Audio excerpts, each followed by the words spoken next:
Igrejas Presbiterianas em Barra do Sana e Segunda de Casimiro. Mas aí você já fica aí com a sua Bíblia aberta em Atos, capítulo 17, versos de 10 até o verso 14, ok? Bom, queridos, o que nós temos feito aí ao longo desse período de pandemia, meditando na palavra do Senhor de domingo a domingo e ainda nas lives de quarta-feira, é essa nossa série de breves reflexões no livro de Atos dos Apóstolos, desde o verso 1 do capítulo 1. E agora, por último, nessas nossas últimas leituras, não querendo aqui ser repetitivo, nós veremos hoje um pouco mais do mesmo, a despeito do ministério do apóstolo Paulo, acerca de sua pregação ao chegar numa cidade onde primeiramente ele procura uma sinagoga dos judeus para ali anunciar a palavra de Deus e que fatalmente acarretará esta pregação de Paulo em perseguição. Isso é um retrato deste ministério de Paulo que nós temos trabalhado aqui. Contudo, queridos, teremos algo de muito especial para nossa meditação hoje, a despeito então aqui desta conhecida passagem bíblica acerca destes de Bereia. Queridos, quem nunca ouviu falar destes homens, destas mulheres de Bereia, dos bereanos? Quem nunca ouviu falar? Se esse é o seu caso, não vou pedir para você levantar a mão, né? Se esse é o seu caso, queridos, não te admire de eu te dizer o seguinte: você precisa ler mais a Bíblia. Se você nunca ouviu falar dos crentes de Bereia, quem eram estes homens? Quem eram estas pessoas? Qual a característica deste povo aqui, desta cidade, que deve estar presente de forma marcante na minha vida, na sua vida, de toda a igreja de Cristo ao longo das eras? Que característica é esta, queridos? É o que nós pretendemos aqui rememorar, aprender e trazer de fato para a nossa vida. Então vamos lá na leitura, versos de 10 a 14, eu mesmo faço a leitura, os irmãos, por favor, acompanhem. Diz assim: e logo durante a noite, os irmãos enviaram Paulo e Silas para Bereia. Ali chegados, dirigiram-se à sinagoga dos judeus. Ora, estes de Bereia eram mais nobres que os de Tessalônica. Presta atenção nesse verso 11, que é o ponto alto da nossa reflexão de hoje. Relendo aqui o verso 11. Ora, estes de Bereia eram mais nobres que os de Tessalônica, pois receberam a palavra com toda a avidez, examinando as escrituras todos os dias, para ver se as coisas eram de fato assim. Com isso, muitos deles creram, mulheres gregas de alta posição e não poucos homens. Mas logo que os judeus de Tessalônica souberam que a palavra de Deus era anunciada por Paulo também na cidade de Bereia, foram lá excitar e perturbar o povo. Então os irmãos promoveram sem detença a partida de Paulo para os lados do mar, porém Silas e Timóteo continuaram ali. Querido, se você tem acompanhado aí a nossa série de reflexões, livro de Atos, você vai se lembrar e entender que este envio de Paulo e Silas, aqui do verso 10, durante a noite, para a cidade de Bereia, não deve ser entendido como um envio missionário, principalmente se você acompanhou a última reflexão. O que está aí no verso 10? Os irmãos enviaram Paulo e Silas para Bereia. Não é um envio missionário. Este envio aqui durante a noite ou durante a madrugada também não foi porque para eles seria mais cômodo viajar de noite, porque seria mais fresco durante uma viagem longa de cerca de 70 quilômetros a pé, provavelmente, numa região muito quente. Não é isto, queridos. Mas se você tem prestado atenção e observado aqui o contexto desta narrativa de Lucas, você vai perceber que essa partida aqui à noite, durante a madrugada, na verdade era uma fuga de Paulo. Eles estavam fugindo da perseguição ao evangelho. E aí eles chegam aqui na cidade de Bereia.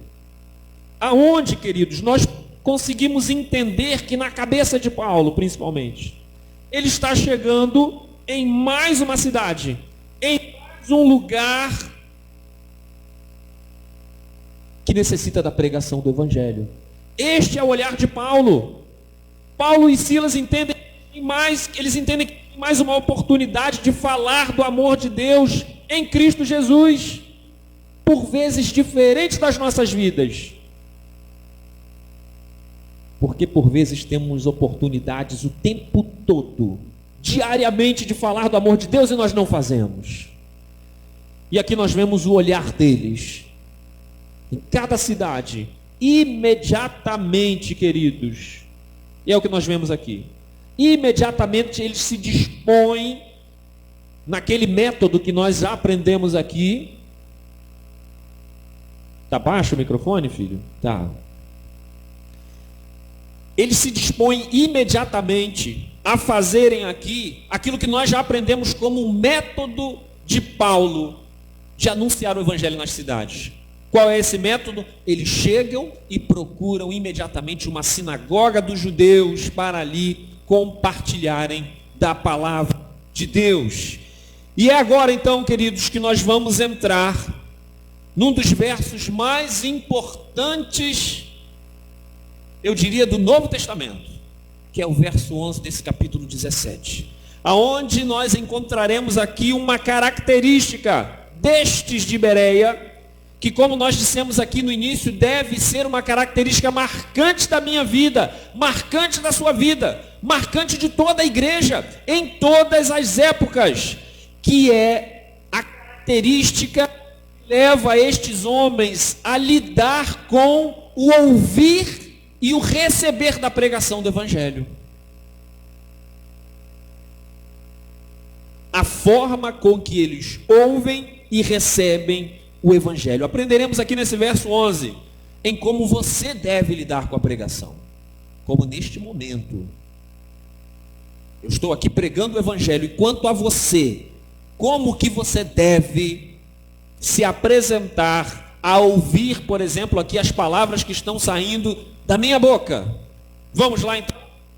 Verso 11. Ora, estes de Bereia eram mais nobres que os de Tessalônica. Dá uma parada aqui no meio desse verso. Vamos por partes. Porque o motivo que Lucas apresenta estes de Bereia como sendo mais nobres que os de Tessalônica deve nos chamar a atenção. Por que Lucas diz que eles eram mais nobres que os de Tessalônica? E aí nós temos duas questões aqui. Primeiro a gente vai analisar o termo no grego, na sua literalidade, na sua tradução literal. E depois nós vamos analisar esta expressão, o que de fato ela significava. Vamos lá então? Por que eles eram mais nobres?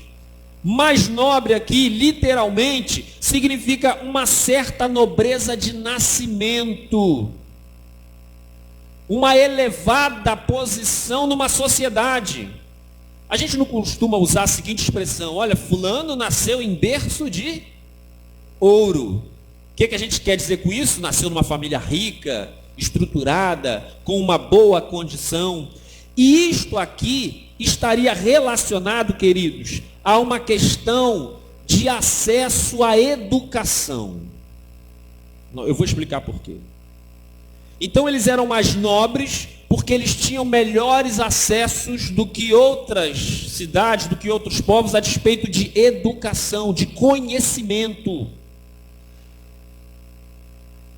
Mas seria mais ou menos aquilo hoje em que a gente fala assim: olha, meus pais tiveram condições de me colocar numa escola particular, muito boa, com ensino muito melhor do que uma escola pública. Infelizmente no nosso país a gente tem essa divisão que não deveria existir, mas é um fato. E este ponto aqui está estritamente relacionado a isto. Em que sentido? Eles eram então mais nobres, na sequência do verso, pois receberam a palavra com toda a avidez, examinando as escrituras todos os dias, para ver se as coisas eram de fato assim. Então a ideia aqui, queridos, é que a partir do pressuposto de que determinadas pessoas tinham mais estudos, mais condição, uma melhor condição financeira para uma boa educação, que isto faria com que essas pessoas tivessem condições de interpretar melhor textos. Vamos rememorar aqui aquilo que nós estudávamos na escola, na matéria de português, que era interpretação de texto, lembra?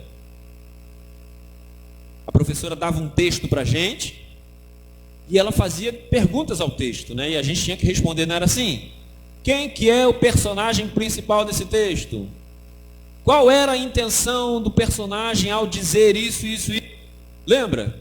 E às vezes a gente tinha dificuldade, né? Que os professores às vezes colocavam um texto tão complexo que a gente tinha dificuldade de interpretar o texto. Queridos, estes mais nobres, por esse maior acesso à educação e conhecimento, fazia deles pessoas mais capazes de conseguirem ouvir a eloquente pregação de Paulo e ainda buscar na lei de Moisés, nos profetas, a relação com aquilo que Paulo pregava, conferindo para ver se estava correto. Não são coisas tão simples para se fazer. Então estes eram mais nobres porque tinham esta capacidade.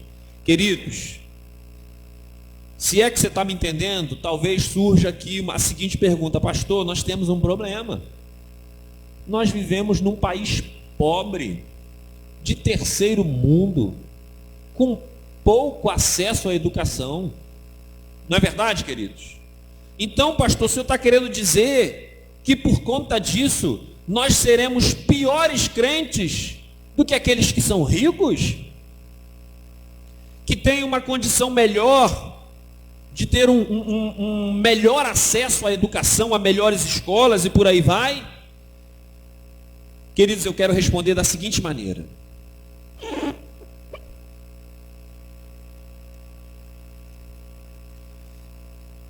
se nós associarmos esta nobreza aqui, no sentido literal do termo, à inteligência, nós poderíamos então caminhar da seguinte forma: sim, queridos, ser inteligente, deixa eu trocar essa palavra, posso substituir essa palavra para você entender melhor? Vamos tirar a palavra inteligente e vamos falar o seguinte: sabedoria de Deus. Porque por muitas vezes a sabedoria de Deus não necessariamente está correlacionada à inteligência desta vida. Não é verdade? Quantos conhecem aqui pessoas com pouquíssima instrução, mas exímios conhecedores da palavra de Deus, com uma sabedoria que ninguém tem na palavra de Deus? Não é verdade, queridos? Então é isso que eu quero trazer, é esta que eu quero trazer aqui para os irmãos, porque se nós considerarmos a sabedoria de Deus como uma nobreza, como uma riqueza que nós carregamos para nós, você vai entender melhor o que eu quero dizer. Você terá condições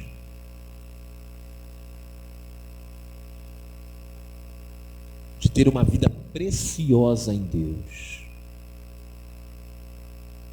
pela sabedoria contida onde? Na Escritura. Pastor, eu tenho pouca instrução, mas você tem disposição de buscar conhecimento de Deus? Você tem lido a Bíblia? Você tem estudado a Escritura? Você tem prestado atenção nas pregações? Tem sido um participante efetivo da escola bíblica dominical? Isso é uma nobreza para nós. Isso é bem visto por Deus. Eis aqui a narrativa de Lucas, exaltando estes mais nobres. O problema, queridos, confessemos, que as nossas igrejas estão cheias de crentes que não leem a Bíblia. As nossas igrejas estão cheias de pessoas que, reunião de estudo bíblico, essa eu não vou. As reuniões de estudo bíblico estão esvaziadas.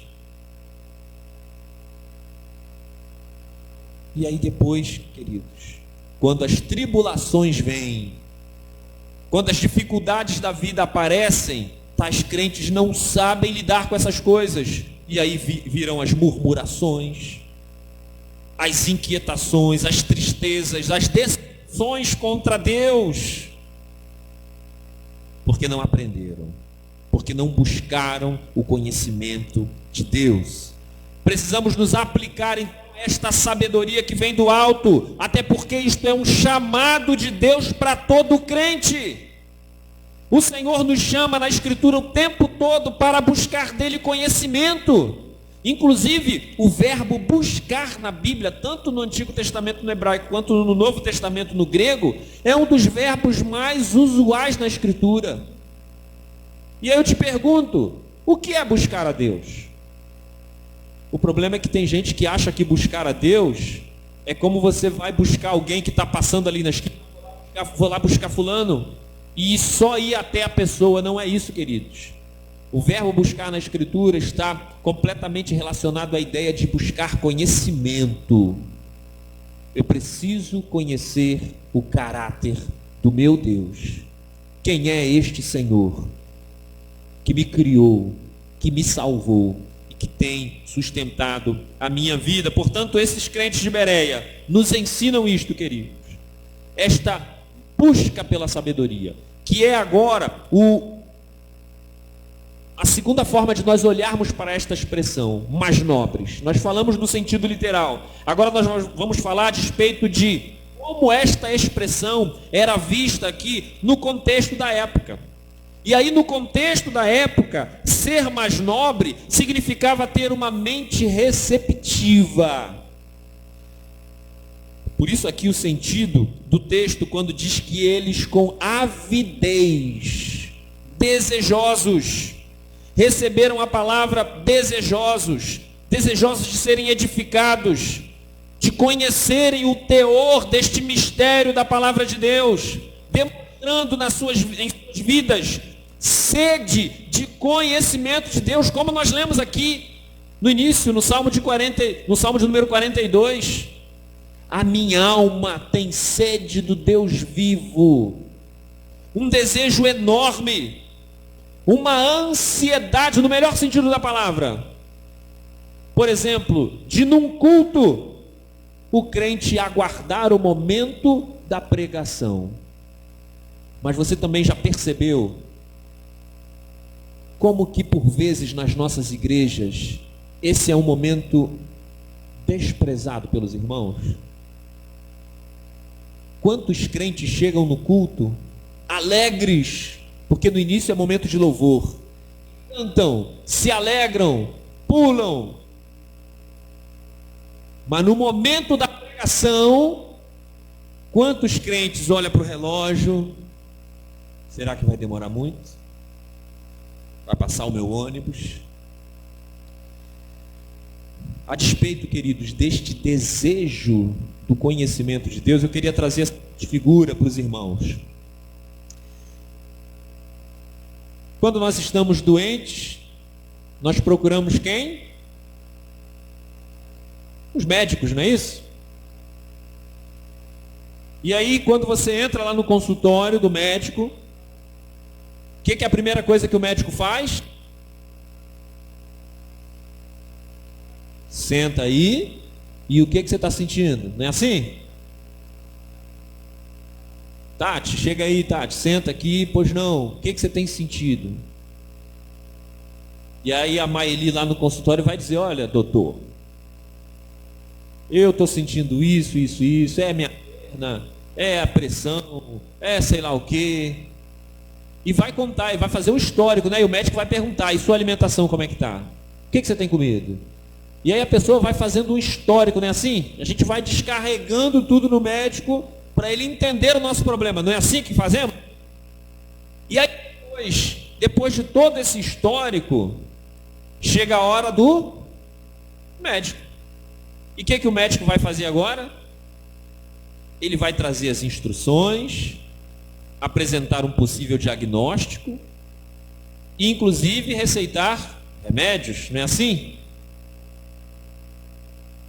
Pensa comigo, cabe um paciente chegar, o médico perguntar o que é que você tem, ele dizer tudo, e quando você disser tudo e o médico falar assim, olha, agora ele virá assim, obrigado, um abraço, muito obrigado pelo seu atendimento e ir embora.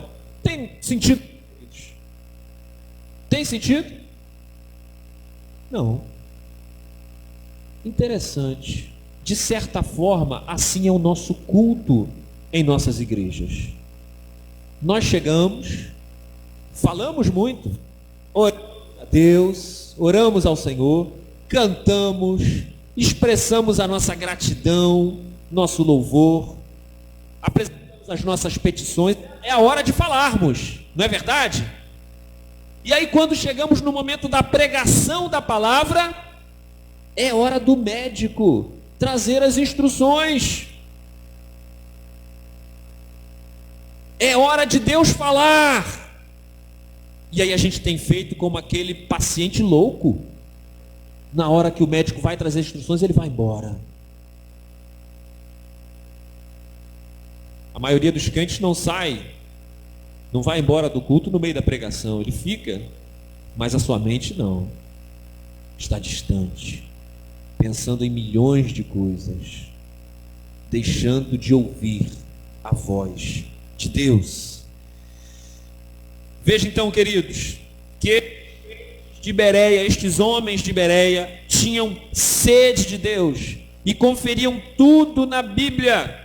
E assim, devido a esta postura deles, o que acontece? Está aí no verso 12. Houve uma conversão que nós poderíamos dizer assim, generalizada. Diz assim o verso 12, com isso, muitos deles creram, mulheres gregas de alta posição e não poucos homens. A ideia aqui de Lucas ao falar de mulheres gregas de alta posição e não poucos homens, a ideia de Lucas é trazer o seguinte, havia aqui uma variada parcela da sociedade que abraçava a fé em Cristo Jesus. Por quê? Porque eram homens e mulheres que tinham esta essência dentro deles, de buscar conferir. Eram estudiosos, atentos a ouvir. Ou seja, essa cidade, esse povo dessa cidade, facilitava a ação do Espírito Santo de Deus, quando prestavam atenção e quando conferiam nas Escrituras tudo aquilo que Paulo pregava. Nesse sentido, queridos, a ideia aqui que essa parcela variada da sociedade significava então homens, mulheres, jovens, crianças, pobres, ricos, negros, brancos. Não importa.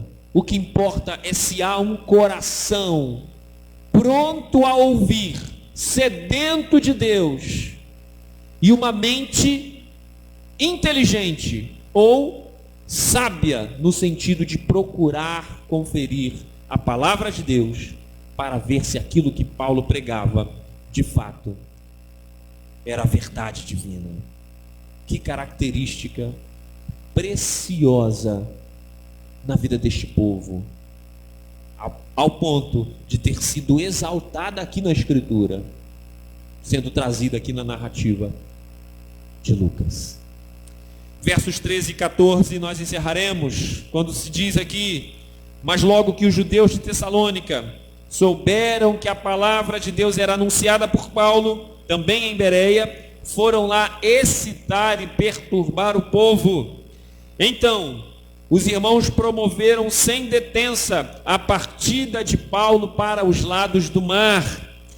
Porém, Silas e Timóteo continuaram ali. Queridos, o nosso ponto alto da reflexão foi aquilo que nós trabalhamos da característica dessa gente, do verso 11. E o que nós temos aqui nos versos 13 e 14? Eu diria duas coisas simples e básicas para esse nosso estudo aqui. Primeiro, que Lucas, com estas informações aqui que ele nos traz, ele nos mostra que de fato Paulo era o maior incômodo dos judeus. Quem pregava era Paulo. Porque o que nós temos aqui, Silas e Timóteo permaneceram na cidade.